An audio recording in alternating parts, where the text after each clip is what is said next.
Thrawn smiled at him again. Again, Captain, very good. Yes, Mirkir, or more precisely, one of its indigenous animals with the first place.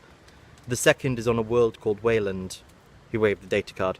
A world for which, thanks to the Oberons, I finally have a location. I congratulate you, Pelion said. I'm suddenly tired of this game. May I ask just exactly what this puzzle of yours is? Thrawn smiled. A smile that sent a shiver up Pelion's back. Why, the only puzzle worth solving, of course, the Grand Admiral said softly. The complete, total, and utter destruction of the rebellion. We're reading Heir to the Empire by Timothy Zahn.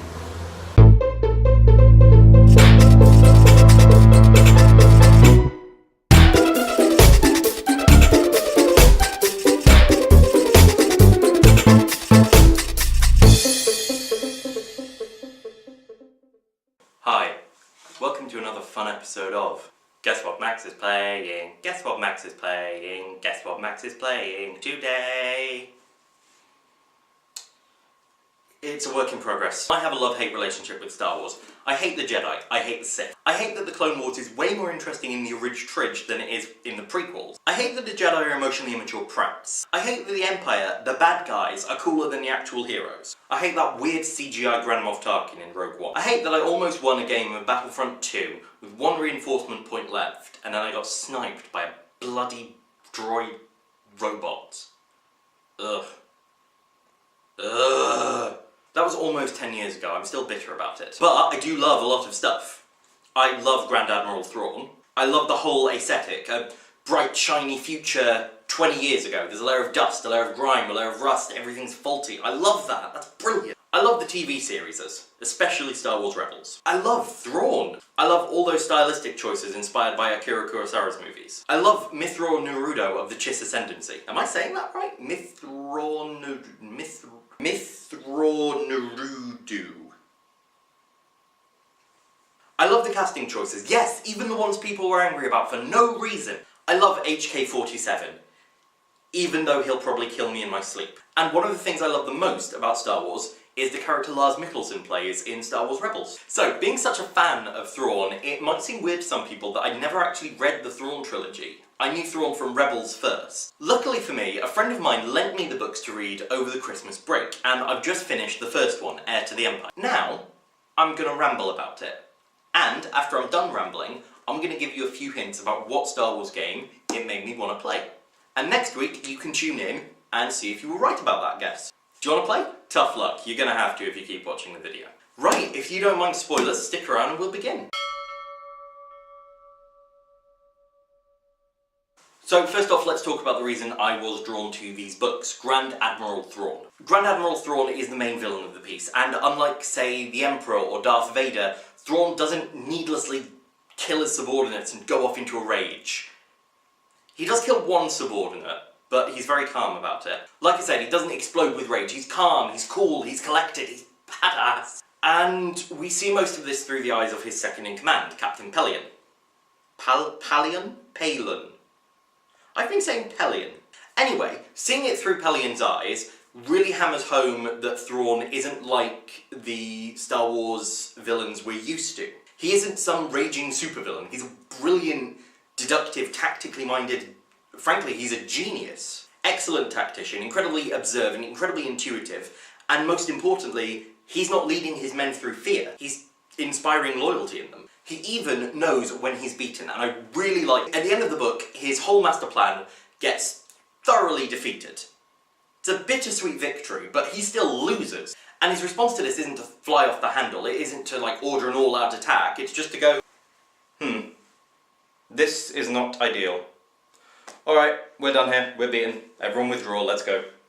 Come on, we're gonna die if we stay around here, let's go, let's fight another day, come on. No need for revenge, he knows that he's going to win in the long run, he's confident. That's not to say the Emperor and Vader weren't sure of victory, but they were sure of victory, not confident of it. I'm not sure if I'm making that difference clear and verbally. Aside from Thrawn, who I love, there's a few other villains.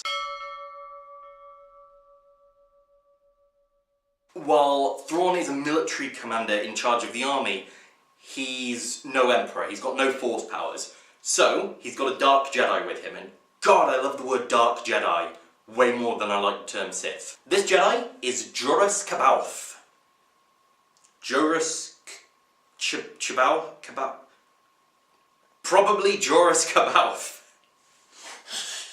Well, a clone of Joruus C'baoth at any rate. If you see Thrawn as like a calmer, more logical, less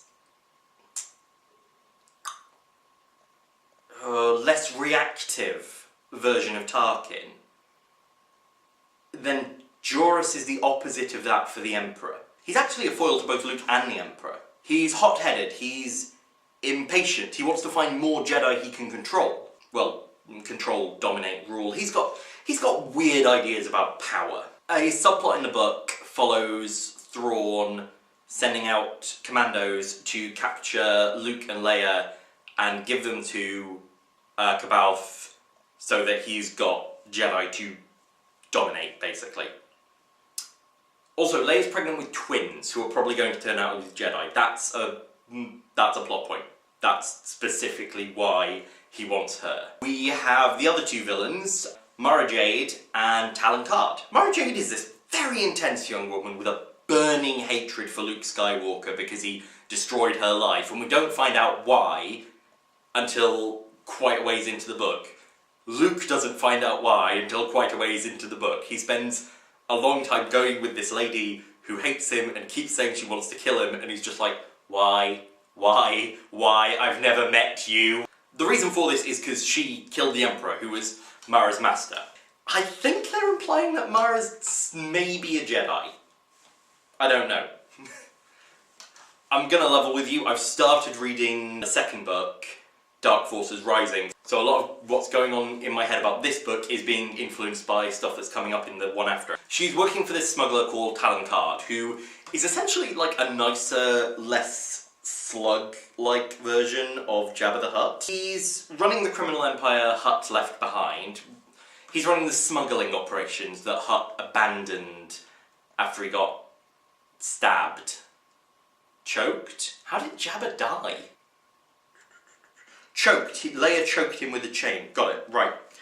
The other thing is that since it's in the middle of a weird period, the Empire is fragmented, the Republic is trying to grow from a rebellion to an actual government. Karrde's not quite trying to play both sides. He's trying to stay out of everyone's way, and hopefully they're going to let him go about his business and not kill him, and then he can pick a side. I like Karrde. I really do. He's like a more ruthless Lando, and Lando Calrissian might be one of my favourite characters in the films. Anyway, the books have an approach to Jedi that I, as someone who thinks Jedi are one of the worst things in Star Wars, really likes. I honestly find Jedi kind of boring, a little bit Deus Ex Machina. This book actually addresses both those problems for me. Firstly, there's the use of these little furry snake leg things called Ysalamiri.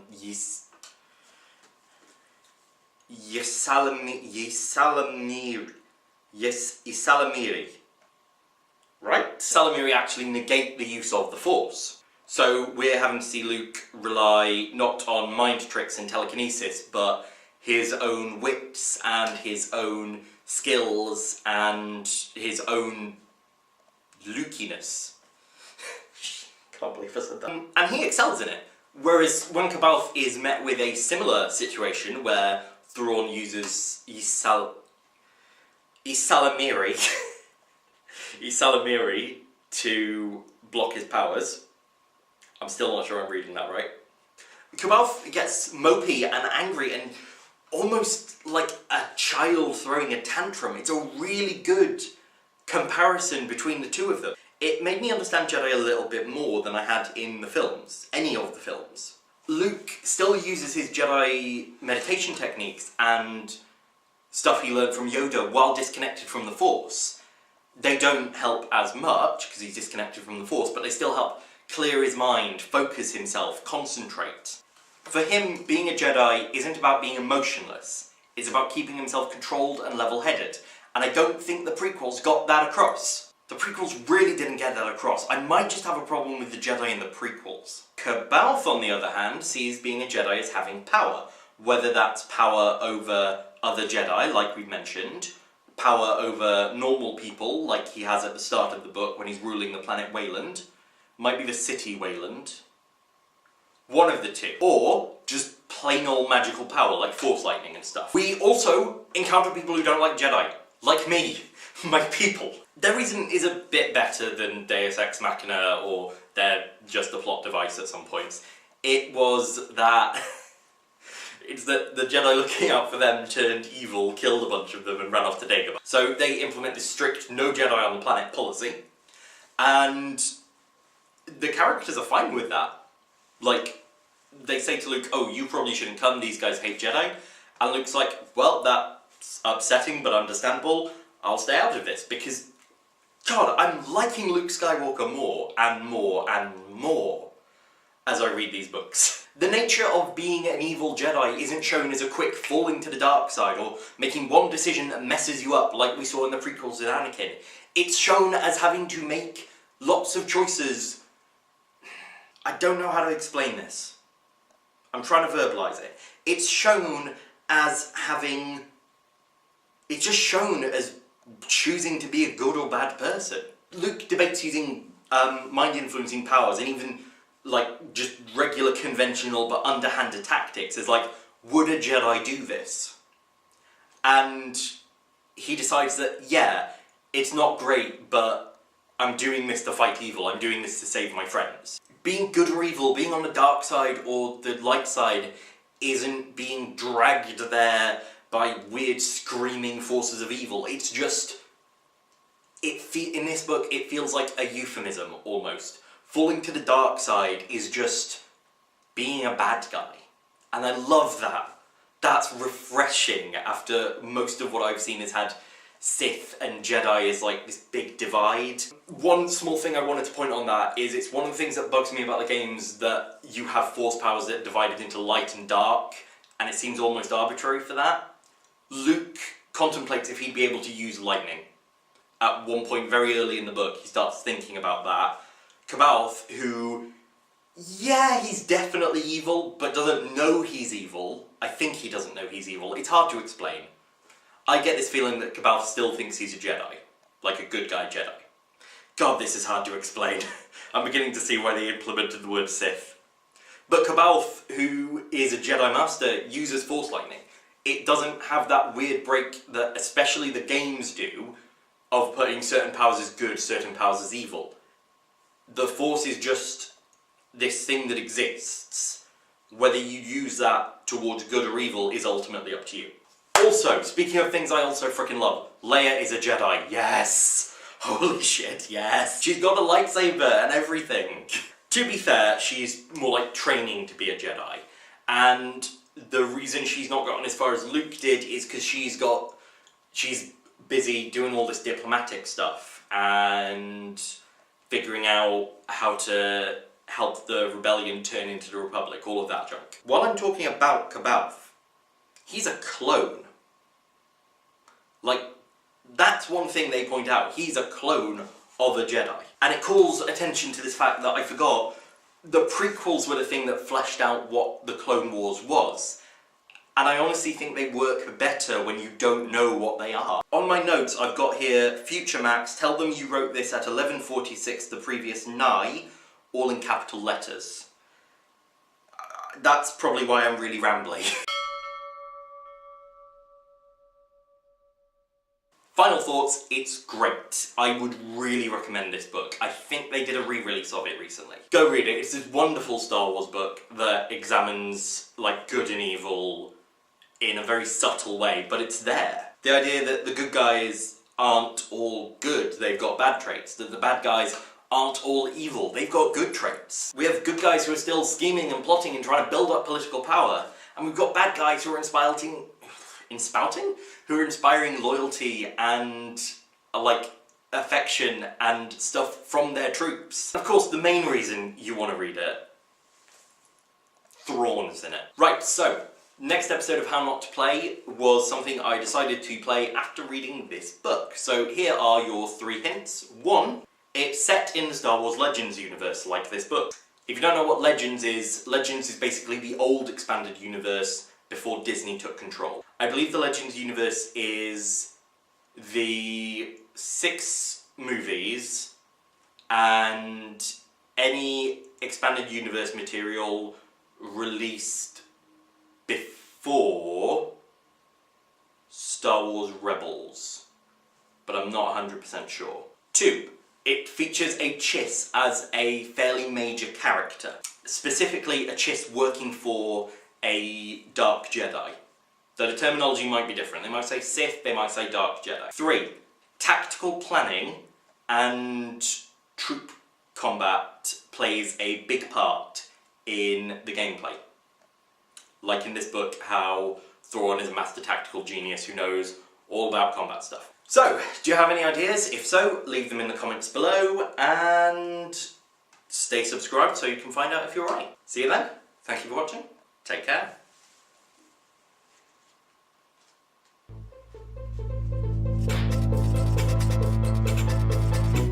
Go read it. It's this wonderful Star Wars book. Sorry, BBC News wanted me.